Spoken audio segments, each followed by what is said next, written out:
I hope you thought those pictures were nice. That's the only nice you're going to get in this review. I'm just going to cut to the chase here. This thing is terrible. Hi everyone, it's me, it's TenseiTwister, and yes, the time has finally arrived for me to give a wholly negative review. I'm not sugarcoating it, and I'm not going to dance around it. This is Kotobukiya's 1/7 scale Dark Magician Girl, and she sucks. And no, not in the good way. I mean, don't get me wrong, she's cute and everything, but she's a shambles, a complete and utter disaster. Where do I even begin? Let's tackle the problems as I encountered them, shall we? She's got two swappable faces, which is nice. She's got her normal ugu face and her cheeky winky face. Obviously I had to choose the winkier option. Thus began the process of taking her head off to remove the faceplate to put the new one on to put it back on. But I got a little bit more than I bargained for when her neck came out with her head. All that was exposed was this horrible, gritty cavity, full of, like, bits of glue and offcuts of paint. Certainly not something that was made for consumer eyes. Simply put, her bloody neck hadn't been glued on properly. After swapping the faces over, she was just left kind of bobbing and nodding like one of those dogs that you see on the bonnet of a car. Might I suggest that swapping the head is also a perfectly reasonable thing for a person to want to do when you have a figure that has a swappable face. It just ended up being all loose and wibbly like a wet sandwich, and certainly not a good start. Now here's the really good part, the part that I like to call dun dun dun, the staff of misery. So the natural thing to assume would be you just pop the top of the staff on, you thread the bottom bit through her hands and just pop it back on to complete this adorable yet obviously sexualised pose. And behold, look, the instructions say the exact same bloody thing.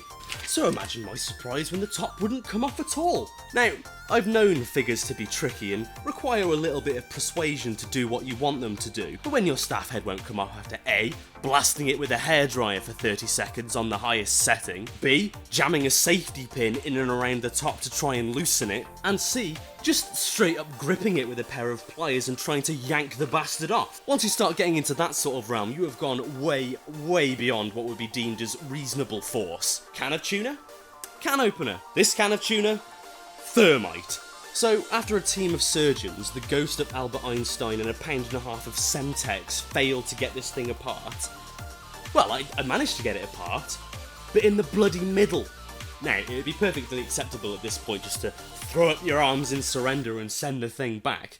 But not me, no, I'm stubborn. And in my efforts to fix her up to what I would call an acceptable standard, I started to notice other things that just made me sad. Just like little paint marks and blotches on her legs, like there's one here. I'm going to try not to flash you her pants, but there's one there. She's got like a dark spot on her chest over here. There's one on her shoulder too, and to be honest, there's something that I can only assume is like a moulding line on her hand.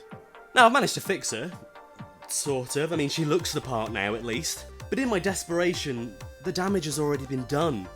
She's lost all resale value, and my thoughts on her are just jaded and kind of ruined in a way. And needless to say, I can never remove her staff now. At least I've managed to get it so her hands hide most of the evidence. Okay, let's take a second to actually talk about what I like about this thing for a change.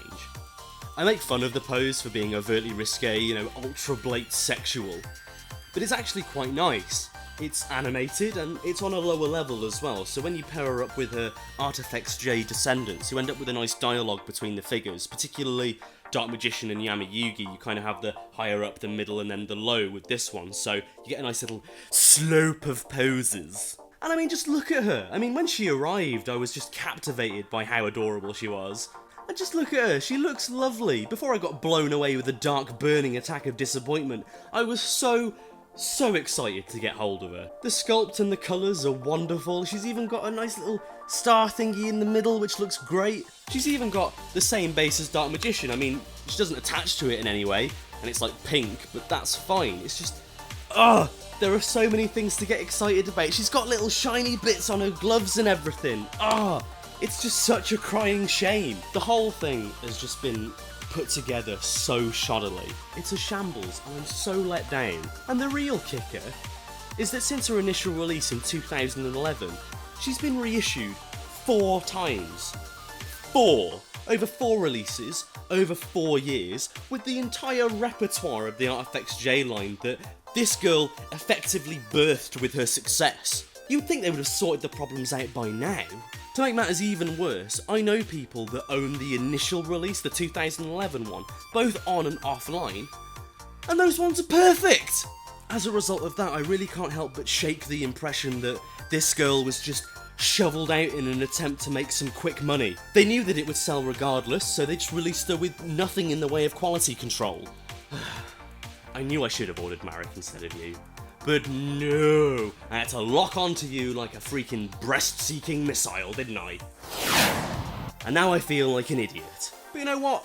Maybe I've just been unlucky. Maybe this was just one of a bad batch. But you know what? The amount of people that I've spoken to about this figure, the batch must have been pretty damn big. I've spoken to and seen comments from people who feel just as sore as me, who have had similar problems, sometimes not quite as bad, sometimes worse. Case in point was Evie.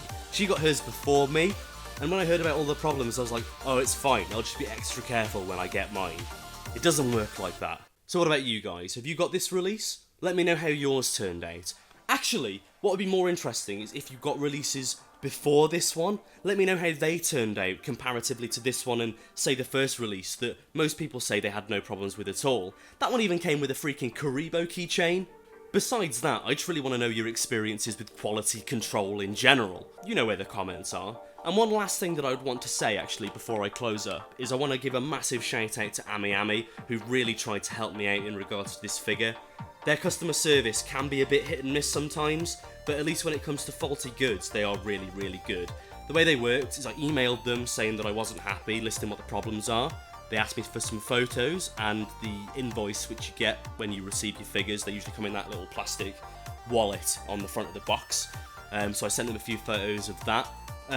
Within a day, they told me that they were happy to replace, or all I needed to do was send it back. They would arrange to pay the postage.